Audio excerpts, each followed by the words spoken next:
eu estou aqui responsável por coordenar esta brilhante mesa aqui, estou muito feliz. Devo dizer que eu tive a incumbência de trasladar esses dois, mais a Bárbara, que está ali. Bárbara, que veio aqui também, que é conhecida.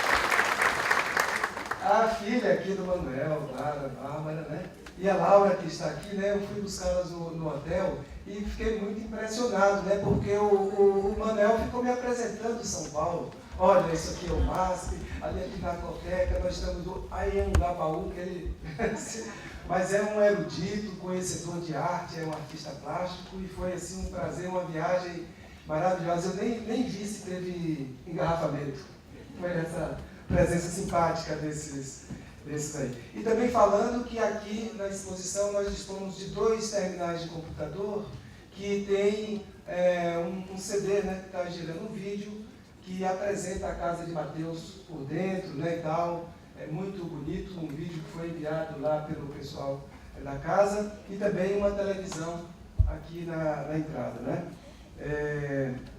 E aí, só falando aqui, Norma, que veja, durante toda a exposição, que vai até o dia 31 de julho, nós faremos algumas apresentações. Então, teremos, desde já, né, no dia 20 de maio, uma grande exposição, um debate aqui da doutora Ana Canas com a Belotto, né, que vai tratar dessa questão muito interessante, dessa relação entre o arquivo ultramarino e o nosso arquivo aqui da Capitania de São Paulo.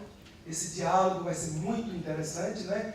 Também temos previsão aqui de um curso de paleografia que vai ser ministrado pela colega Jude, que está ali, que foi uma das baluartes aqui dessa exposição também, né? E também, claro, Norma, que ela já adiantou, mas assim, nós queremos fazer, Norma, eu já falei com a Norma, que vai fazer uma apresentação desse trabalho realizado de restauro aqui internamente, e nós vamos agendar uma data para que a Norma possa, junto com sua equipe, apresentar para o público, né, esse trabalho mais minucioso de restauro. Então será quase, pode falar assim, uma oficina, né, Norma, de restauro, né, todo tendo como base esse trabalho desenvolvido com os documentos aqui, que estão expostos aqui. Então, nós teremos ainda muita coisa para rolar até o dia 31 de julho. Tudo bem? Então, aqui agora eu gostaria de passar aqui algumas perguntas, né, que nós já temos aqui para a Norma, por exemplo. Nós temos aqui, Norma, 2 questões para você.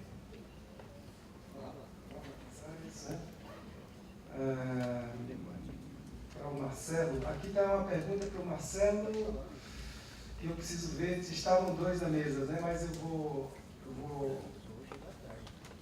verificar. Então, Norma pode começar respondendo enquanto eu vou selecionar.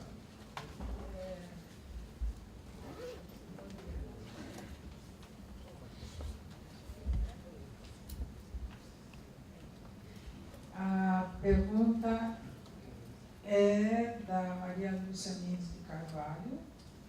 Se ficar falha, você pode levantar a mão e perguntar o resto. Você vem da área de engenharia química. Qual o número de documentos tratados para essa exposição? Na verdade, foram 7 livros, 7 encadernados, das mais diversas naturezas. O único item que é comum a todos é o manuscrito em tinta ferrogálica. Todos eram em tintas ferrogálicas. Você não era comercializada nessa época, cada um fazia a sua. Então, uns punham mais ferro, menos ferro. Ela era feita pela própria instituição. Então, aí nós temos, na mesma época, tintas em melhor estado e em estado degradável, perdido praticamente, devido à natureza das tintas, e nós tivemos que trabalhar com isso. Eu acho que esse foi o ponto mais complexo do nosso trabalho. Nós tínhamos que dar um tratamento aquoso, desacidificação, segurando a reação das ferrogálicas e nós colaboramos um pouquinho com álcool isopropílico para dar uma segurada na reação da ferrogálica. Mas tinha que ser feito porque nós íamos perder os documentos. Então foram 7 livros de aproximadamente 200 folhas, se eu não me engano, porque eu não trabalhei neles, eu só coordenei e orientei, mais ou menos 250 folhas cada livro, exceto aquele grande que a Ana fez, que tem 423 folhas. Então, isso levou para nós, todos trabalhando, essa equipe inteira, demoramos de dezembro do ano passado, as avaliações, até ontem. Se faltou alguma resposta, por favor, complete. Eu vou pedir para a Beloto responder uma e depois volta para você outra, para a gente alternar. Beloto pode responder 2 aí, Beloto. Bom, há uma pergunta aqui, não tem o nome de quem perguntou. A pergunta é a seguinte: poderia nos relatar alguma passagem do período do governo Morgado de Mateus que demonstre o tipo de relação que tinha com a família? Não sei, a pessoa que perguntou é que a relação dele com a família, deve ser isso. Isso, acho que é isso mesmo. A relação dele com a família, sem essa documentação. Bom, primeiro, os capitães generais, eles são proibidos de trazer família no sentido da esposa e os filhos. Eles vêm. O que na documentação fala Chico Morgado de Mateus e família é o conjunto dos criados, né? Ele traz uma meia dúzia de criados que ele traz de lá, de Portugal, e depois alguns outros chamados, como é que eles dizem? Os criados de dentro, quer dizer, aqueles que servem na casa, os empregados domésticos. Isso é chamada família aqui em Morgado de Mateus. A sua família, como a gente concebe, a mulher e os filhos, ficam em Portugal, ficam em Mateus, e há uma correspondência. Eu tenho um livro publicado, 2007, que se chama Nem o Tempo Nem a Distância, que é uma série de 300 e tal cartas entre o Morgado de Mateus e a sua mulher, Dona Leonor. Infelizmente, o livro não é vendido no Brasil, o livro foi publicado em Portugal, e que eu trabalhei na transcrição e nos comentários dessas cartas entre D. Luiz Antônio e Dona Leonor. O livro é desde que se conheceram, desde o noivado, desde 1756, até a morte dele em 1798, porque ela ainda falece depois, no início do século XIX. São constantes, as cartas são constantes, e ele é uma pessoa que escreve muito, quer dizer, entre as cartas para a família e os ofícios que ele manda para Portugal ou que ele manda internamente aos seus subordinados em São Paulo, dos governadores coloniais. Aqui nesse arquivo é o mais volumoso, é o que tem mais número de correspondência do governo de Morgado de Mateus, e ele escreve muito, é o secretário que escreve, claro, ele assina, mas a gente, muitas vezes, quando você tem acesso ao rascunho, vê o quanto ele corrige, o quanto ele põe sempre em termos mais superlativos as coisas. No diário, principalmente, é muito interessante isso, quando o secretário diz assim: diz o senhor governador saiu em desfile com as tropas, aí ele acrescenta garbosamente. E frequentemente ele se irrita com as coisas que o secretário manda o rascunho para ele, e a gente percebe que aquilo é pena de ave, né? A gente percebe a raiva que ele faz assim com a pena, porque a pena arrebenta e fica de um traço, transforma em 2, e depois ele escreve assim: asneiras, asneiras. Então, e o diário. O que é o diário? É muito raro isso. Eu vi 2 diários de governadores coloniais, é uma coisa pequenininha, assim. O dele é uma coisa imensa, o total são 1000 e tantas páginas, com falhas, porque tem anos que isso desapareceu. Mas como é que foi feito o diário? O diário o secretário coloca por dia tudo que ele faz e as páginas do diário acompanham as cartas que vão para a Dona Eleonor. E isso eu só descobri que eu comecei a trabalhar com a Margarida de Mateus em 1971, e só em 2004, quando eu fiquei lá na casa de Mateus, que eu comecei a trabalhar com a transcrição dessa correspondência entre marido e mulher, é que eu descobri que o diário vai, e assim, dessa maneira meio rascunhada, acompanha as cartas que vão para a Dona Leonor, porque num determinado momento ele fala: estou mandando o diário do meu governo para que você vá juntando, porque eu sei que quando voltar vou precisar do meu diário para me defender. E então, o que aconteceu? Isso foi em forma de rascunho. Ali na carta provavelmente tinha um velho padre, Dom Domingos, que morava na casa de favor, mas ele era uma espécie de arquivista. Então, o que acontece? Em alguns momentos a gente vê que essas cartas eram passadas a limpo. Só que essa pessoa que passa a limpo muda um pouco. Muda os adjetivos, muda os sinônimos. E o que acontece hoje é que, como se sabe, em 1968, a Biblioteca Nacional do Rio de Janeiro comprou da família, né, do avô da Inês, o chamado Arquivo de Mateus, que está no Rio de Janeiro. E o arquivista que então trabalhava lá com a Casa de Mateus separou o que era mais pessoal, deixou, e o que tinha a ver com o governo em São Paulo mandou para o Rio de Janeiro.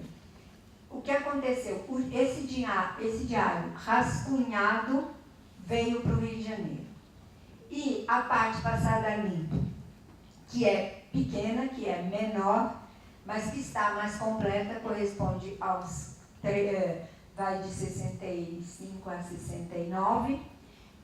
Essa parte passada a limpo ficou lá em Mateus.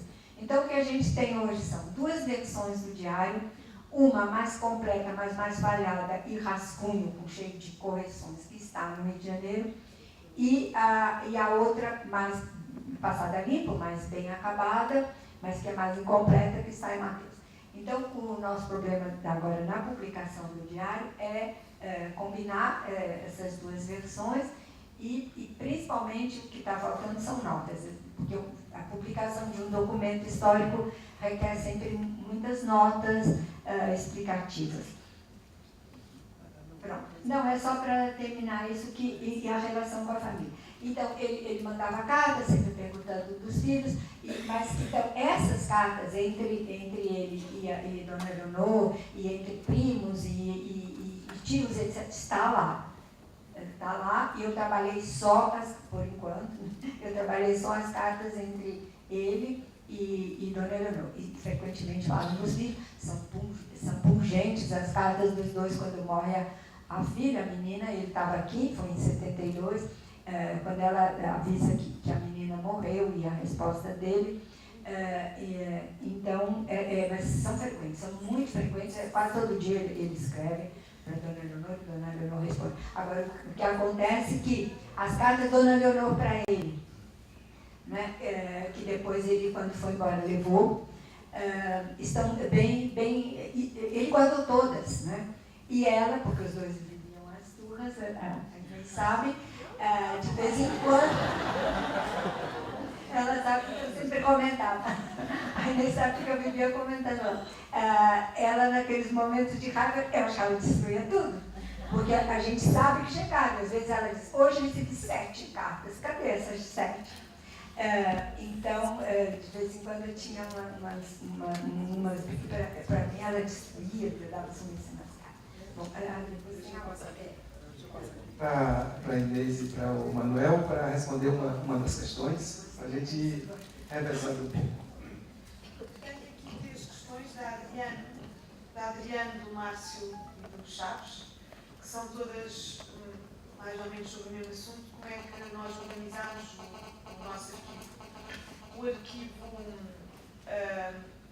penso que graças ao Dom Luís António, houve sempre a preocupação de guardar todos os documentos da casa, inclusive a correspondência entre familiares, marido e mulher, muitas vezes menos simpática, mas foi toda guardada. Uma percentagem muito grande do nosso arquivo, o que é muito raro, tem correspondência entre marido e mulher, irmãs, pais e filhos, postais, e essa é uma das características que nos destaca em relação aos outros arquivos. Mesmo processos judiciais, divórcios e outras querelas familiares estão todas lá e podemos consultar quando quisermos saber o que é que se passou entre os nossos ascendentes. Tem muitos documentos, o nosso arquivo tem muitos documentos, obviamente, sobre a gestão da casa, sobre a agricultura, que era a principal fonte de rendimento da casa, e depois tem muitos documentos da vida que a Luísa agora falou, do morgado do Dom Luís António e depois do morgado Mateus, que foi embaixador de Portugal em Paris durante as invasões napoleónicas e durante esse período, porque estava convencido que Portugal como nação ia deixar de existir, decidiu como existia, decidiu publicar às custas dele uma edição monumental dos Lusíadas para que a memória de Portugal fosse preservada. Ele fez 200 cópias desse livro, no melhor editor da época, que era o Guidot, foi considerada a primeira obra de tipografia moderna da história. Ele ofereceu às 200 bibliotecas públicas e às pessoas mais influentes da sua época para que essa memória ficasse guardada. Desse personagem que ficou conhecido na história como o Morgado Mateus, também temos muitos documentos no nosso arquivo. A preocupação, depois, como havia já na Casa Mateus essa preocupação e havia o espaço, como eu disse há pouco, tem 6.000 metros quadrados e neste momento vive o meu pai e a minha mãe, portanto, 2 pessoas numa casa um pouco grande, apenas para 2, havia muitos armários, havia muitos espaços disponíveis e toda a família, quando não sabia o que fazer com os seus documentos, mandava para Mateus. E então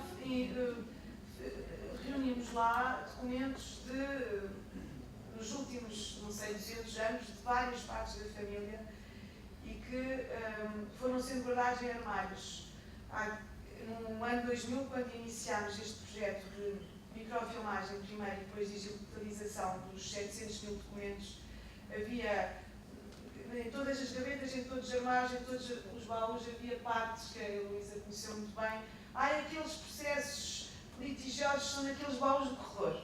As cartas, os postais estão nos contadores da sala do tijolo.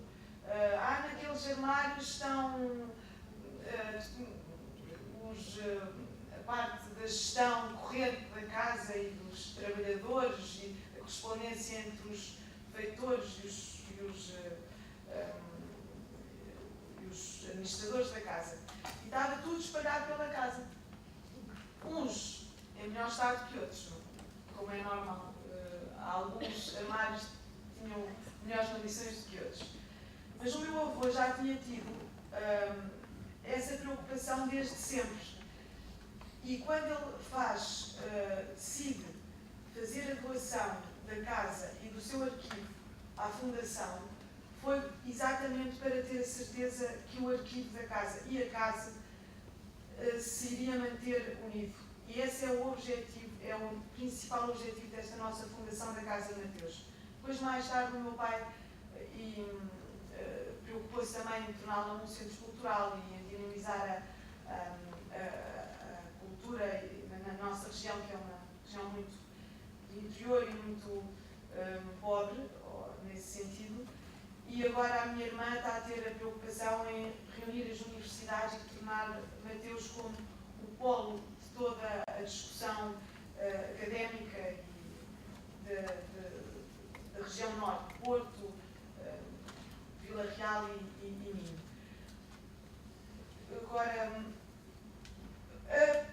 estes documentos foram, portanto, microfilmados, digitalizados e a inventariação foi até um presente que a nossa querida Fundação Gulbenkian ofereceu, que foram também inventariados. A indexação, para ser possível a consulta na internet, é um trabalho que estamos a fazer ainda.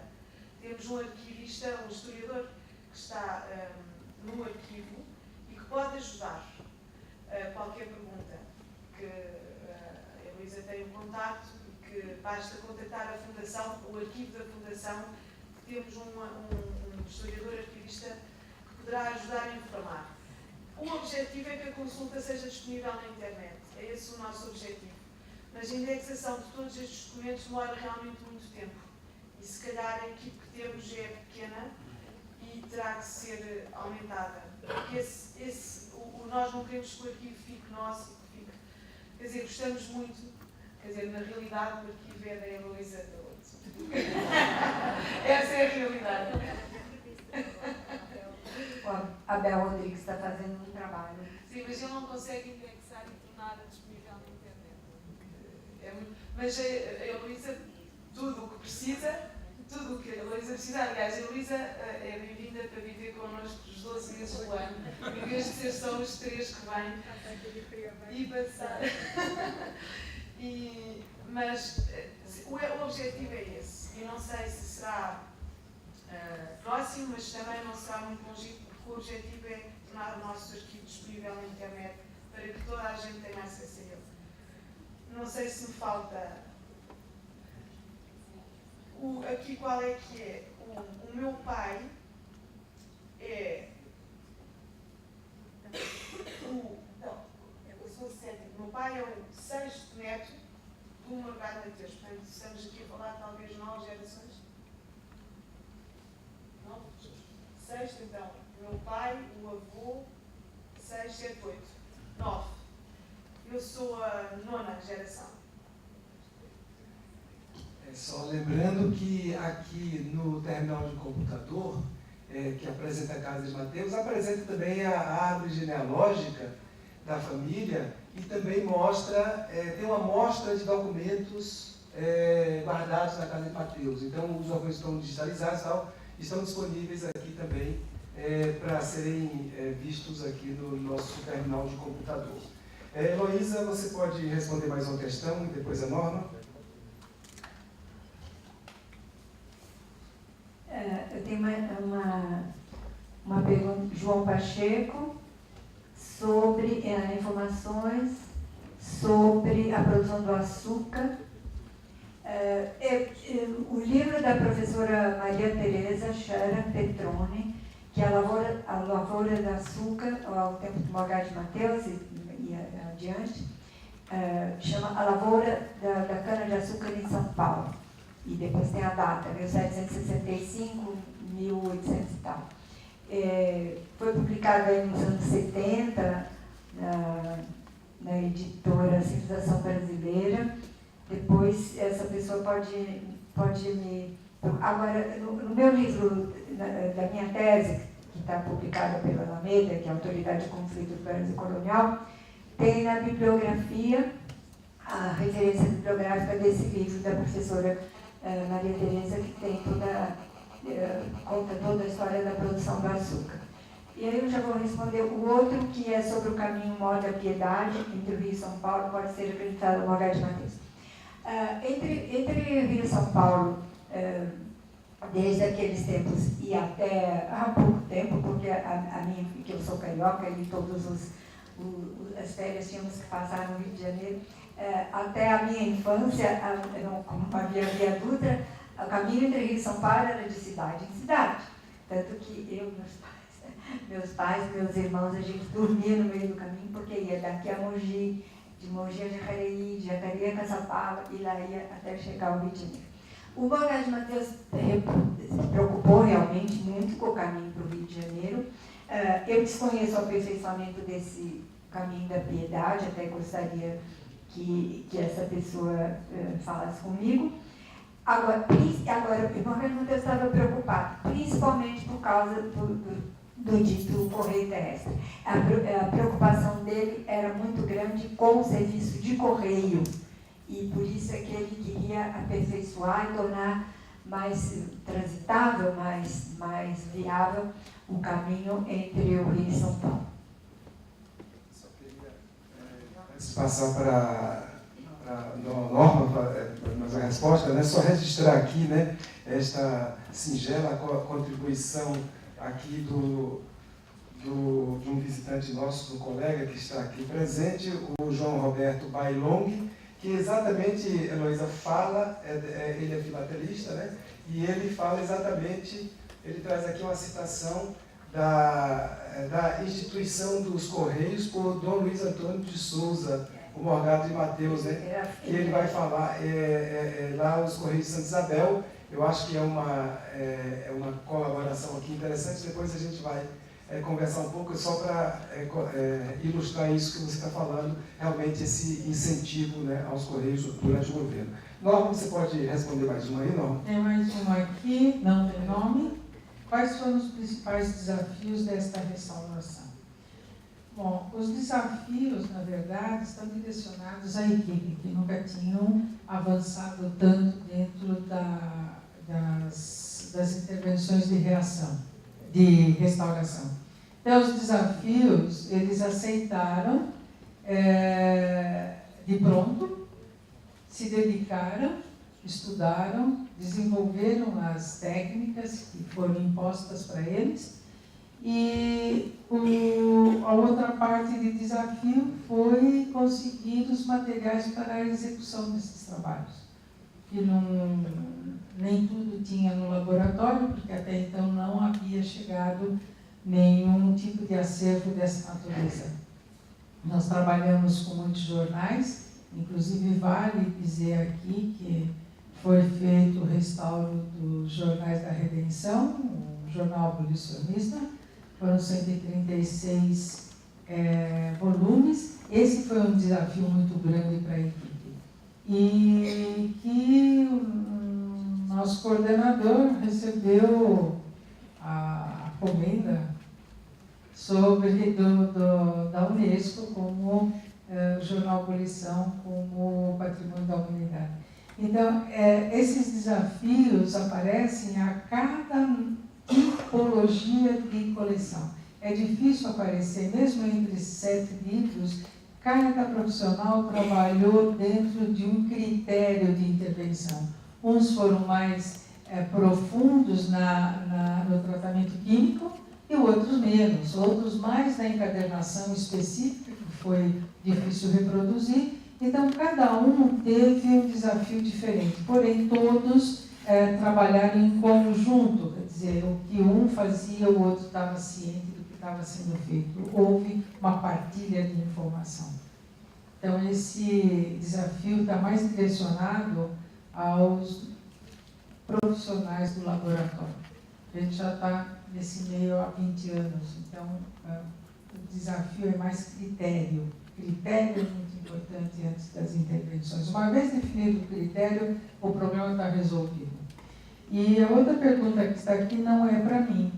Essa documentação está, esta daqui, na custódia do arquivo do Estado ou faz parte do acervo permanente? A quem de direito? Oi?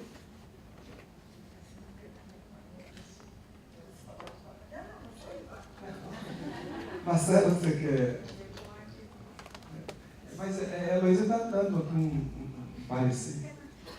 Não é questão de custódia. É a produção do governo estadual, é um caminho mais natural que esteja nesse arquivo.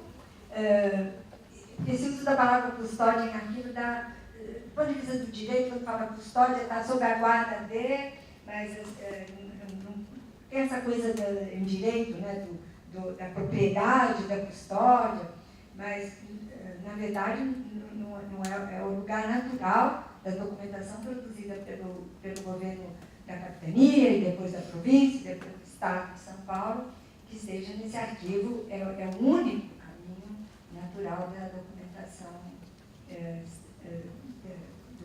emanada do governo de São Paulo. complementando um pouco o que a professora disse, essa documentação está entre a documentação mais antiga que nós temos no acervo permanente, e ela faz parte do fundo da Secretaria de Governo, que primeiro foi Secretaria de Governo da Capitania, depois da província, na época do Império, até a Secretaria de Governo ser extinta na República, em 1892. E, por coincidência, em 1892 foi criado o Arquivo Público do Estado, e aí toda essa documentação se tornou pública, né? Se tornou um arquivo histórico de fato, apesar de antes já ser considerada histórica, né? Ela era um fundo inativo. Por volta de 1840 já era considerado documentos históricos. Então eles ficavam inativos no arquivo corrente da Secretaria de Governo da província. Fica ainda aí, porque tem uma pergunta aqui que você vai também auxiliar. Inês, vai ser difícil levar o passe dessa aqui lá para o Porto, viu?